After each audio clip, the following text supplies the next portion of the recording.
प्यारे बच्चों, मैं मनोज वर्मा। आज आपको आपकी हिंदी व्याकरण की पुस्तक में पाठ एक कल हमने आपको पढ़ाया था। आज हम उसका अभ्यास कार्य करने जा रहे हैं। सबसे पहले देखिए, लिखा है हिंदी भाषा की लिपि क्या है। बच्चों, हमने कल ही आपको पढ़ाया था कि हिंदी, संस्कृत, मराठी और नेपाली, इन चारों भाषाओं की जो लिपि होती है वो देवनागरी होती है। तो इस प्रश्न का सही उत्तर क्या है? देवनागरी। तो देवनागरी जहाँ भी लिखा है उस पर हमें सही का निशान लगाना है। इसके बाद दूसरा प्रश्न है, पंजाबी भाषा की लिपि क्या है। कल भी आपको बताया गया था पंजाबी भाषा की लिपि गुरुमुखी होती है। देखिए गुरुमुखी कहाँ लिखा हुआ है, उस पर आप सही का निशान लगाएं। तीसरा प्रश्न है, गुजरात की प्रांतीय भाषा क्या है। बच्चों, गुजरात की प्रांतीय भाषा होती है गुजराती।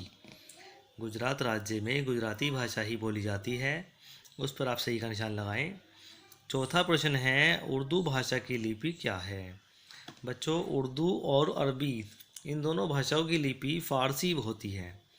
तो फ़ारसी देखिए आप कहाँ लिखा है, फ़ारसी पर आप सही का निशान लगा लें। पांचवा प्रश्न है, महाराष्ट्र की प्रांतीय भाषा क्या है। महाराष्ट्र राज्य में मराठी भाषा बोली जाती है प्यारे बच्चों, तो आपको इसका उत्तर लगाना है मराठी पर। ओके, सबसे पहला हमने आपको बताया है देवनागरी, उसके बाद पंजाबी भाषा की लिपि गुरुमुखी, गुजरात की प्रांतीय भाषा गुजराती, उर्दू भाषा की लिपि आपको बताई गई है फ़ारसी, और महाराष्ट्र की मराठी। आपके जो ये सही के निशान हैं ये गोले से बाहर नहीं निकलने चाहिए, छोटे छोटे निशान आपको लगाने हैं।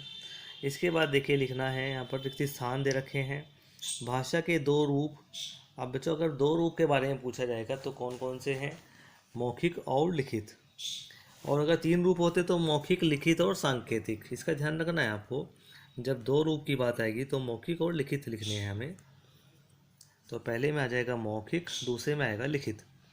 दूसरा प्रश्न है, वाद विवाद भाषा का रूप है। देखिए वाद विवाद यानी कि जब हम आपस में बातचीत करते हैं तो वो कौन सी भाषा उसमें प्रयोग की जाती है? मौखिक भाषा। तीसरा है, हमारी राजभाषा है। अब हमारी राजभाषा कौन सी है बच्चों? यस, हिंदी। उसके बाद है, व्याकरण हमें भाषा के रूप का ज्ञान कराता है। कैसे रूप का ज्ञान कराता है? शुद्ध रूप का ज्ञान कराता है। देखिए प्यारे बच्चों, इस प्रकार आपको इनको भरना है। इसके बाद है, सही कथन पर सही और गलत कथन पर गलत का निशान लगाइए। पहली लाइन दी है, हिंदी अंतर्राष्ट्रीय भाषा है। ये बिल्कुल गलत बात है, गलत कथन है, क्योंकि अंतर्राष्ट्रीय भाषा तो अंग्रेजी है। इस पर हम गलत निशान लगाएंगे। दूसरा है, भाषा के तीन रूप होते हैं, और पुस्तक के अनुसार भाषा के तीन रूप होते हैं। पहला रूप है मौखिक भाषा, दूसरा है लिखित भाषा, और तीसरा रूप होता है सांकेतिक भाषा। तो इस पर सही का निशान लगाएंगे।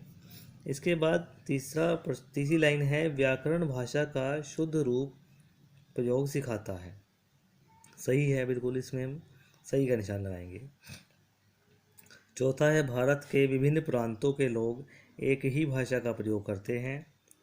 ये गलत बात है, बिल्कुल गलत कथन है, क्योंकि भारत के विभिन्न प्रांतों में भिन्न भिन्न भाषाएं बोली जाती हैं, अलग अलग भाषाएं बोली जाती हैं। गुजरात में गुजराती, पंजाब में पंजाबी, महाराष्ट्र में मराठी, हरियाणा में हरियाणवी, इस तरह से अलग अलग भाषाएं बोली जाती हैं। तो ये गलत कथन है। पांचवा है, टेलीफोन भाषा का मौखिक रूप है। ये सही बात है, क्योंकि टेलीफोन पर हम जो भाषा का प्रयोग करते हैं वो मौखिक भाषा का प्रयोग करते हैं। तो प्यारे बच्चों, आज का कार्य आपको यहीं तक का करना है, और इसे याद अवश्य करना है। जो भी कार्य आपको लिखने के लिए दिया जाता है उसको आपको याद ज़रूर करना है। सभी बच्चे दिए गए कार्य को याद करेंगे, और इस कार्य को पूर्ण करके इसकी फ़ोटो खींचकर मेरे पास सेंड करनी है सभी को। धन्यवाद।